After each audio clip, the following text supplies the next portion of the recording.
Guys, we have such a special guest joining us for the preview this week here on Kanga TV, round 23, the final farewell to our home away from home in Hobart.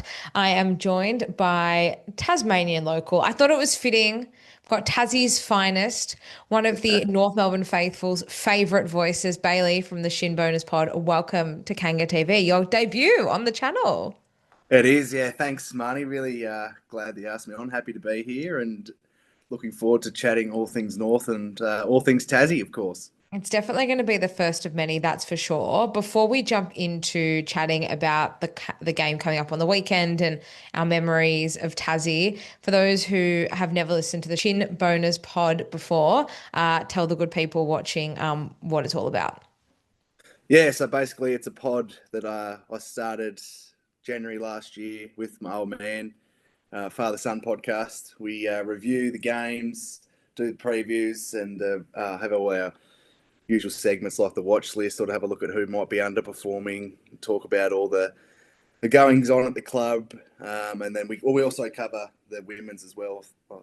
I might add, and yeah, just have general engagement with the listeners who send in their questions and have a bit of fun along the way, and what can be a bleak sort of space at times, being a North supporter in the last sort of 5 or 6 years, but we try and add a bit of fun as well as some analysis towards each week.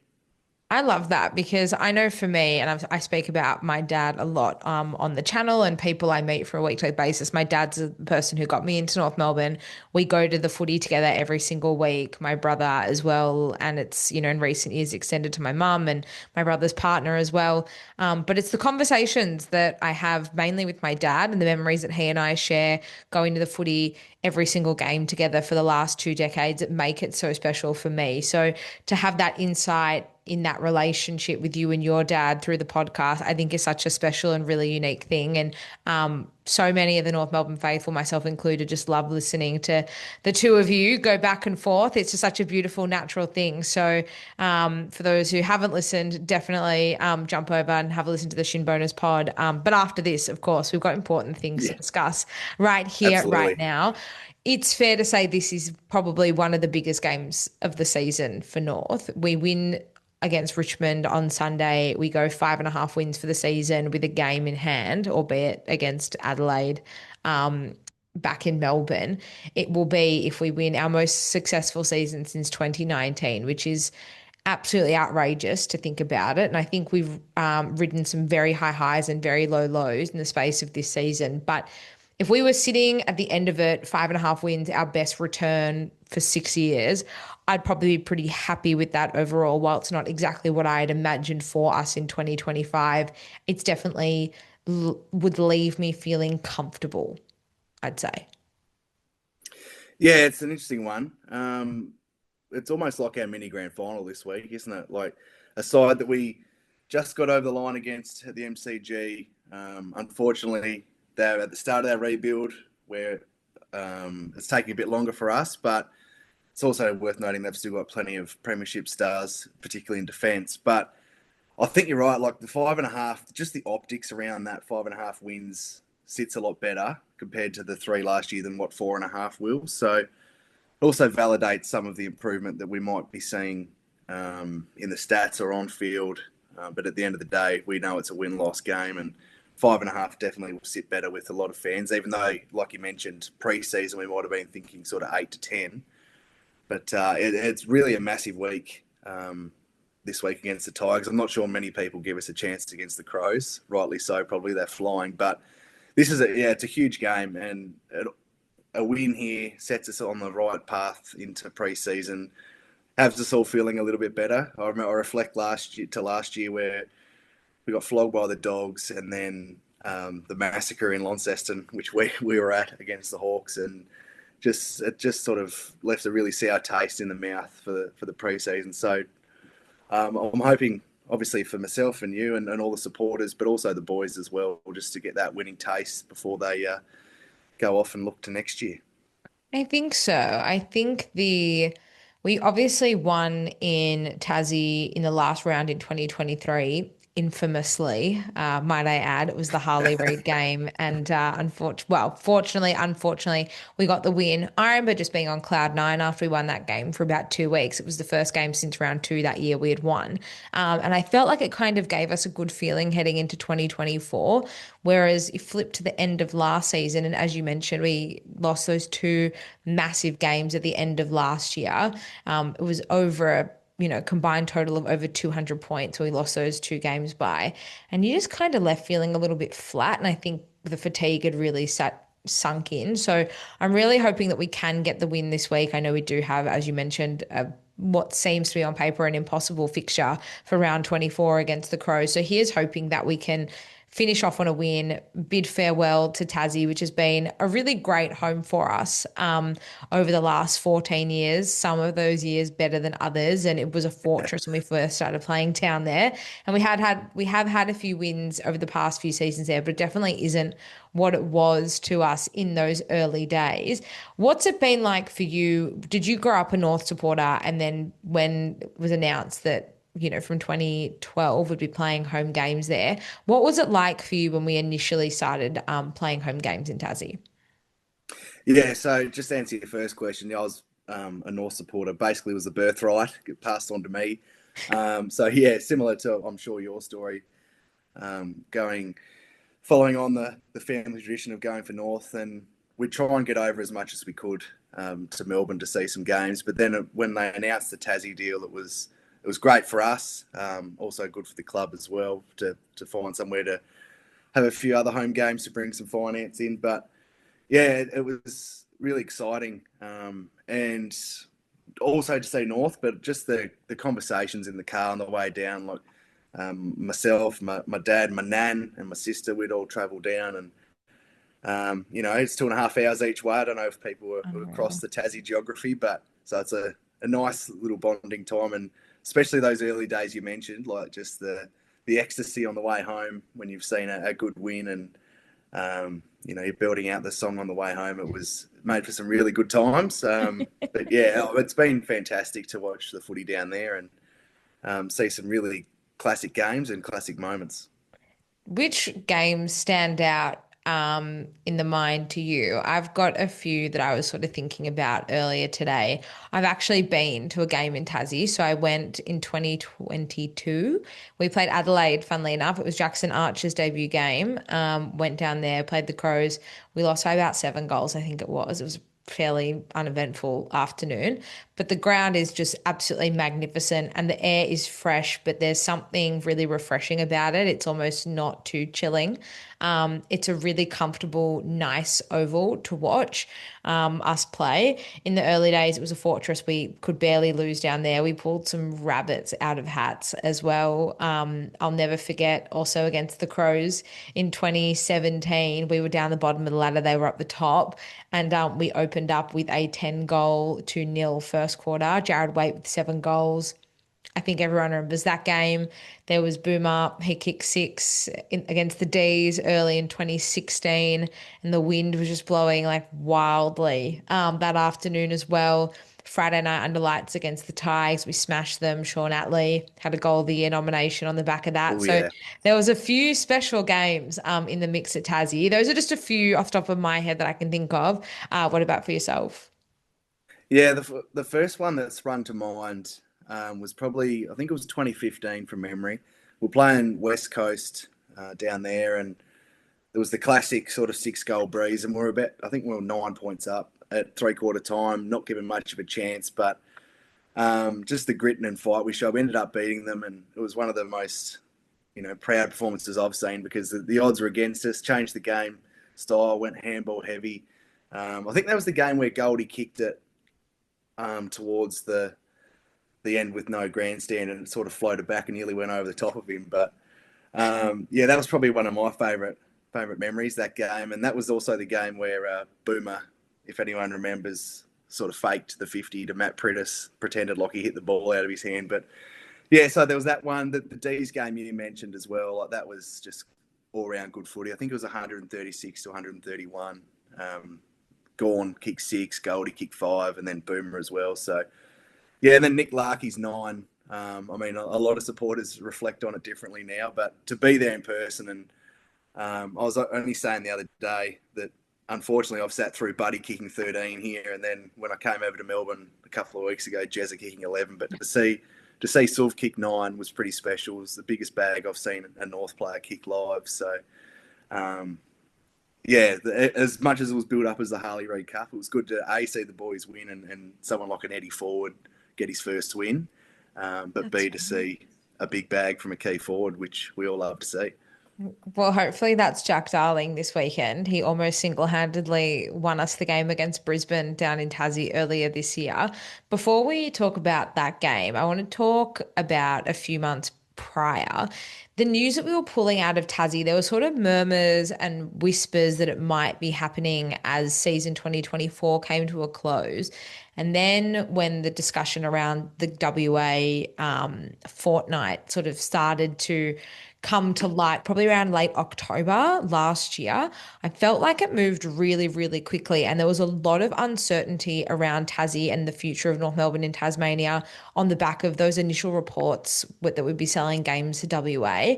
And then it kind of just felt like almost overnight that deal was done and we had a year left in Tassie, but we go from 4 games to 2 games this season and then completely out by the end of 2025.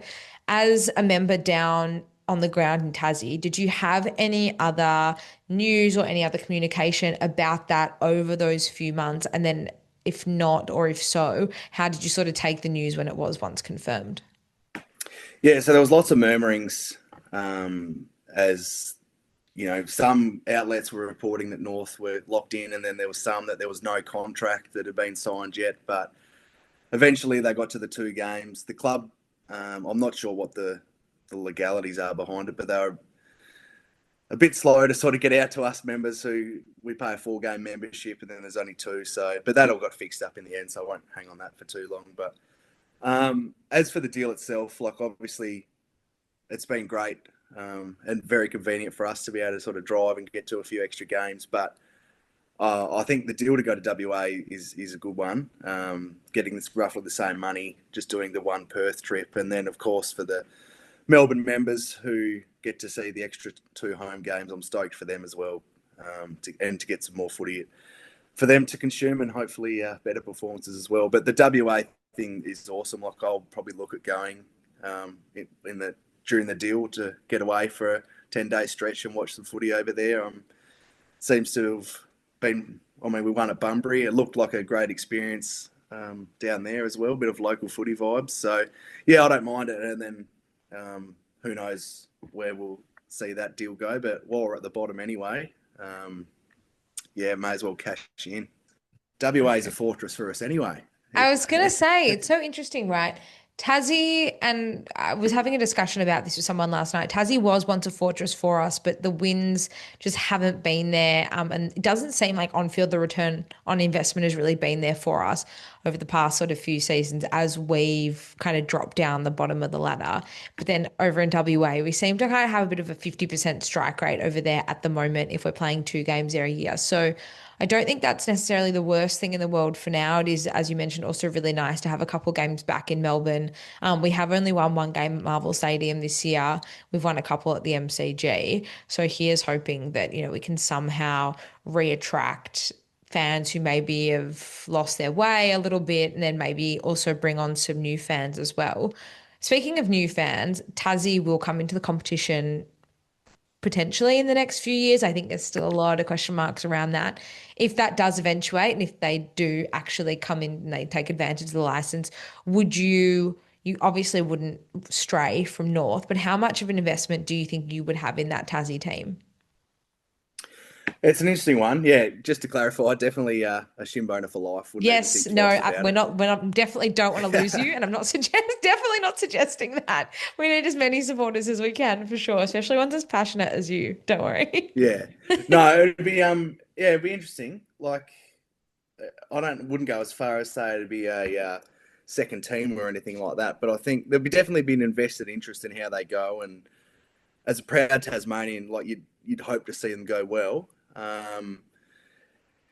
I just want to see it succeed. So, like, regardless of on field, I know that the support will be there because we've recently got a license for an NBL team, the Jack Jumpers, and that's been a raging success. Like trying to get tickets on that is next level, and it'd be good to see a Tassie team come up.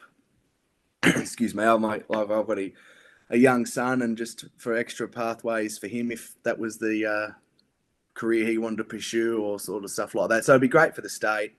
It'd be good for the young Tasmanians wanting to pursue a career in footy. There'll be more pathways, but I hope they go all right, especially, but just not against North.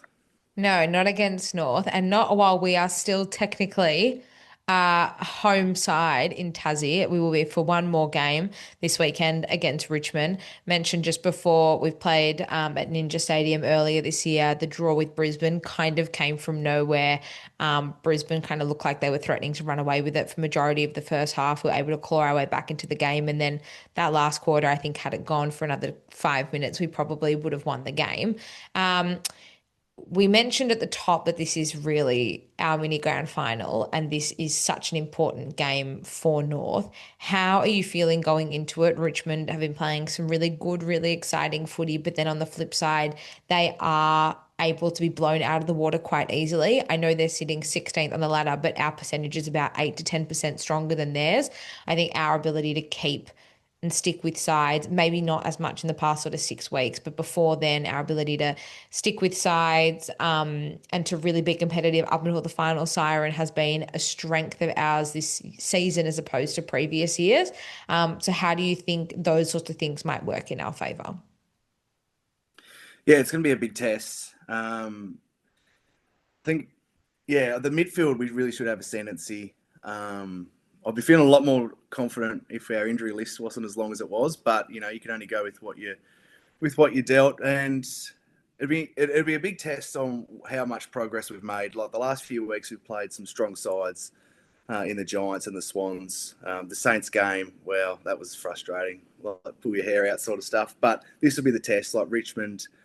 And also a bit of the pride factor as well. Like if we beat them, we leapfrog them up to 16th, and that might not seem like a big thing, and it's not. But mentally, it is with avoiding a sixth consecutive bottom two finish or whatever it is. So it's going to be a big test. But I think at the contest will be where the game's won and lost. I mean, it's pretty cliche to say, but with our midfield, they're a pretty sort of contest heavy, slow midfield. If we can get them on the spread as well, that's where the likes of the LDU and Georgie Wardlaw after his game last week, wow, so good with ball in hand that we can really take advantage. And if we want a long bomb kick it, then the Vlostons and the Broads of the world will eat it up. So it's going to be really important. It's going to be a big test. I think there's a little bit of rain forecast. I'm not sure whether that'll eventuate or not, but it's such a big game, and really looking forward to it. Obviously, the farewell game for Tassie as well. So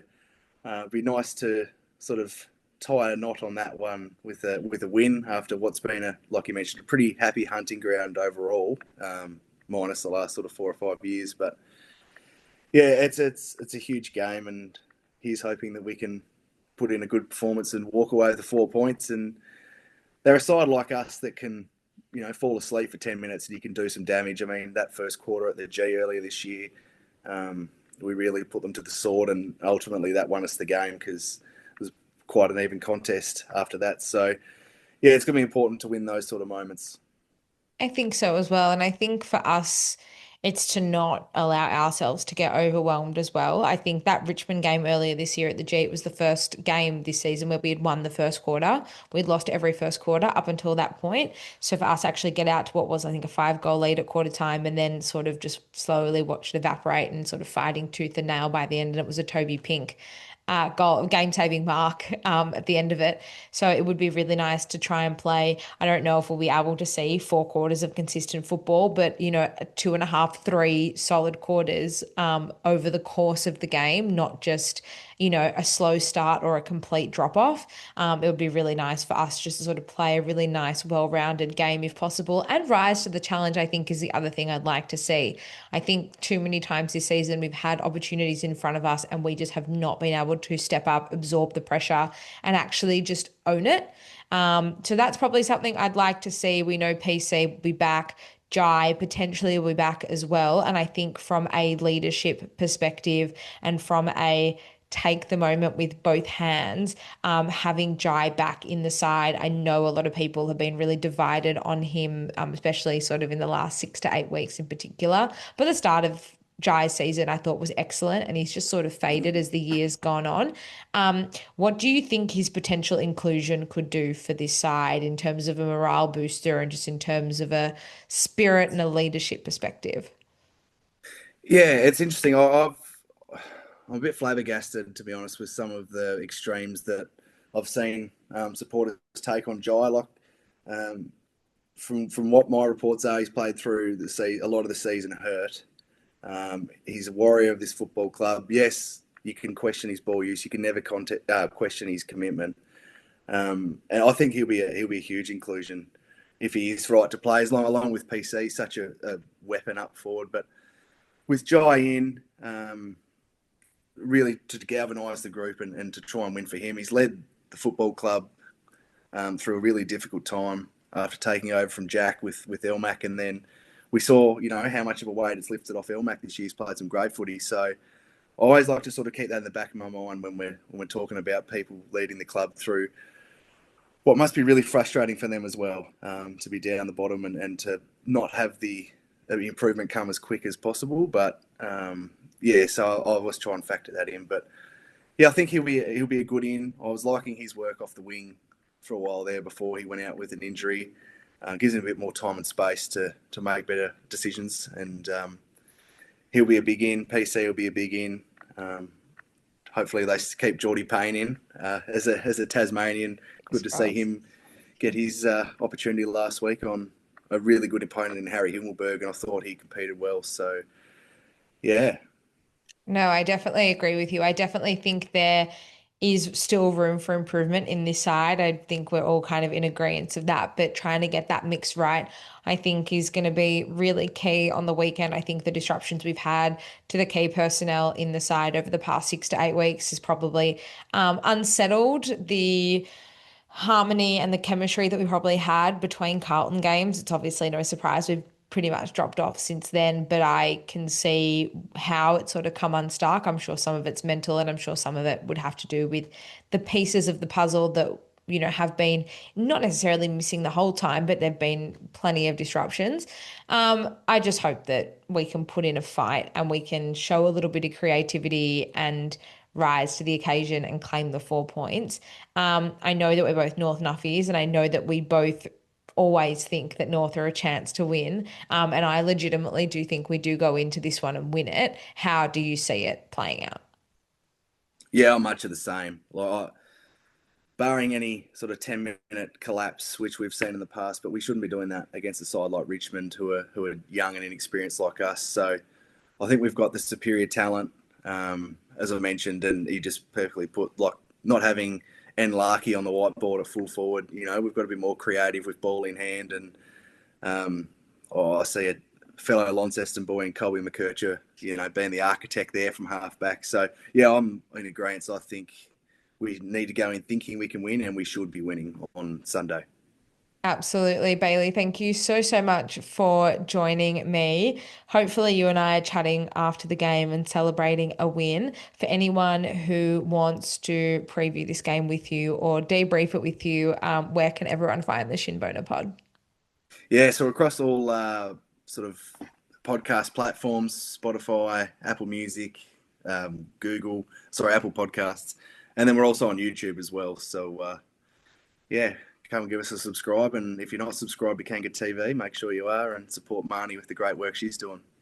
Thank you so much for joining me. Like I said, definitely the first of many. And I look forward to hearing you and your old man chewing the fat post win. Post win.